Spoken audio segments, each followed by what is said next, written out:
time for the return of the fabulous, beloved segment, Me versus AI Top 5. We're going to take a single subject. I'm going to give you my top 5 picks. Then we're going to go to ChatGPT and see what they think. And because it's Memorial Day weekend, the unofficial kickoff of summer, I thought we'd throw it back a little to some New England travel and look at the top 5 underrated New England cities and towns. I figured this would be a perfect time to bring back the me versus AI concept because I've got my top 5 picks and they were pretty easy to come up with, centered around my own personal likes. And then I started thinking, I wonder what AI would choose as places that people should go and visit in New England. And a little bit of a spoiler, as much as I'd want to make fun of AI, like I did last time we did this segment, which was for 1980s professional wrestlers, and theirs were somewhat inaccurate, I guess.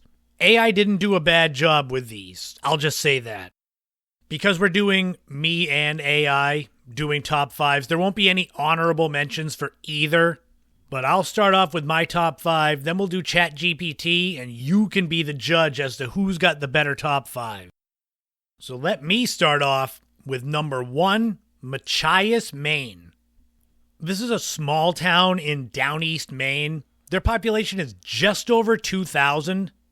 Back in episode 111, I did a full road trip segment on Machias, Maine. So I'm not going to dive too deep into it because it's not possible for this top 5. But you can go check that segment out if you want. My favorite thing about Machias is that I've said that as you're driving Route 1 and you get past Portland, Route 1 basically becomes kind of a rural road. It brings you all the way out to Lubec, which is the furthest east you can go in the United States. Machias is kind of the last bastion of civilization until you get to Lubec. It's really wide open. Bad Little Falls, that's a great little park. There's a waterfall. It's pretty loud for being in the middle of town. Machias has an annual blueberry festival that's actually coming up in August, so you could go to it. You can take a charter boat out to Machias Seal Island, see the puffin birds. It's great for hiking, cycling. I passed through it once when going to Lubec, and I liked it so much that I made that kind of a home base the next time I went to Lubec. Number 2 is Rockport, Massachusetts. One of the hidden gems of the Massachusetts North Shore. I'm sure some of you listening know Rockport. You probably visited Rockport. This is an underrated list, though. So even though you know it, I feel this place doesn't get the attention it deserves. It's right next to Gloucester, which is one of my favorite places in all of New England. So I could see where people would skip over Rockport to go to Gloucester. Rockport's got a population of just under 7,000, so it's another small town. Its big claim to fame is Bearskin Neck, which it's kind of a pier, kind of a collection of outdoor shops. It's highly popular during the summer, so if you go this time of year, you'll probably see a lot of crowds. This is also the area that has the famous Motif Number 1 fishing shack that's red, covered with buoys. It's one of the most photographed and painted spots in the country, I would say. There's lots of beaches, there's fun rock outcroppings. One that's really great overlooks the Thatcher Island twin lighthouses. It's got that beautiful classic Massachusetts coastline downtown area. Easily walkable in that area, much like Machias. It's fun to just park and walk. There's even the fabulously odd Rockport Paper House, a house made of paper that's just over a century old. Even the furniture inside is made out of paper. So Rockport's definitely a good choice. Number 3 is New London, New Hampshire. When I think of underrated, this town comes to mind, and I think I'm partial to it because the first ever overnight trip I did when I was travel writing back in 2010 was to New London, New Hampshire. Back then, I'll be honest, I don't remember why I chose that as kind of my home base for that trip. It's got a population of just over 4,400. It's the home to Colby Sawyer College. So it's a college town, but it's a small town, really wide open spaces up in the mountains. There's great hiking. Nearby, there's Lake Sunapee, Mount Sunapee, so you can ski. And again, it's a very beautiful, walkable downtown. There's a beautiful village green. If you like busy, high, fast-paced cities, you're not going to like New London. If you like the laid-back, spread out, just beautiful nature, small-town New Hampshire, then you're going to love this. Number 4 is Jamestown, Rhode Island. Technically, this is an island, so I think a lot of people have to take the bridges. You have to take 2 bridges, one to get on, one to get off, and a lot of people just take those bridges to pass by. Another small town, boy, I'm sensing a theme here. Population's just over 5,500. Obviously, in the summertime, it's busier. A lot of seasonal restaurants open up, seasonal resorts, hotels, there's golf. At the southern tip, there's Beavertail Lighthouse, which is the main reason I first went to Jamestown. Back in episode 76, I did a deep dive, a full road trip segment on Jamestown, Rhode Island, so you can check that out to get more details. There's so many places for photography on Jamestown Island.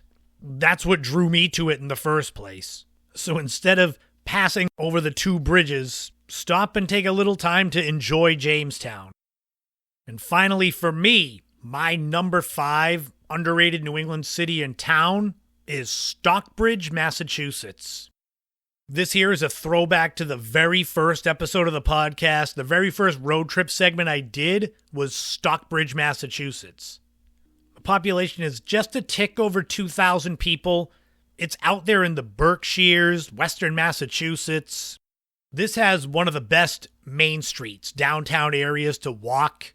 It was my first stop that I did on my 6-day, 2,100-mile road trip I did in the fall of 2019. I went straight out to Western Mass and started in Stockbridge, and it was worth it.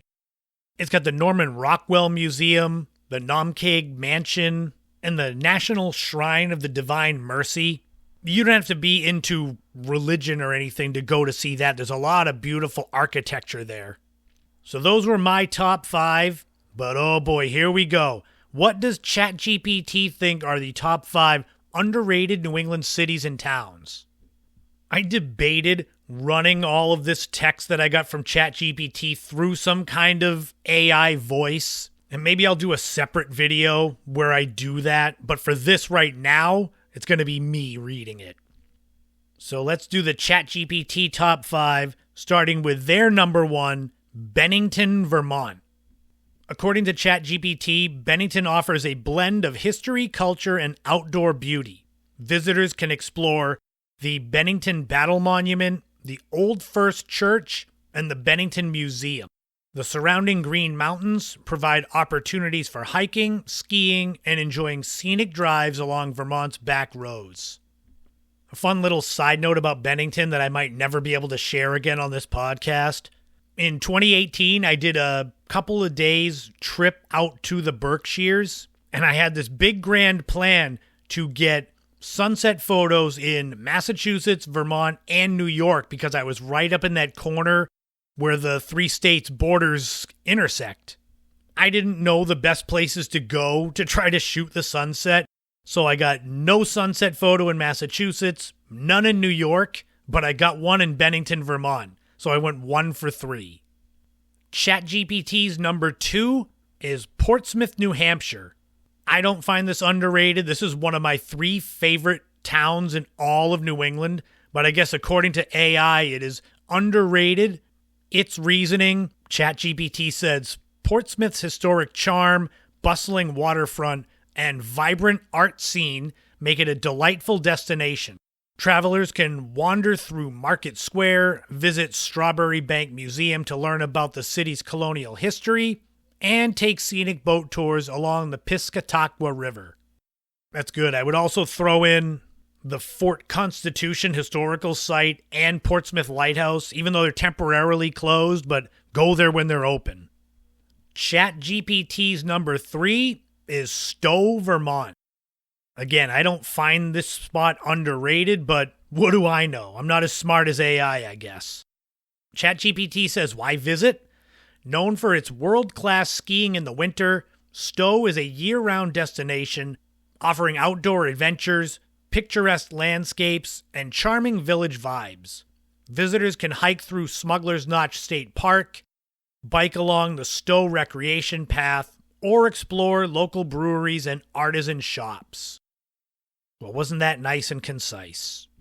ChatGPT's number 4, this one's kind of a little out of left field. It's Northampton, Massachusetts.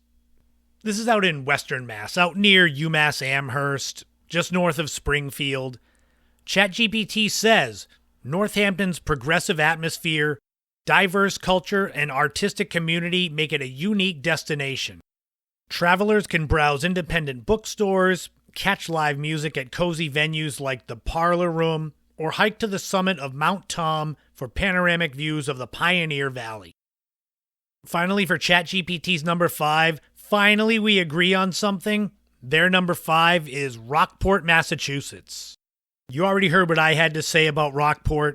ChatGPT says Rockport's scenic beauty, art galleries, and seafood cuisine make it a hidden gem on the Massachusetts coast.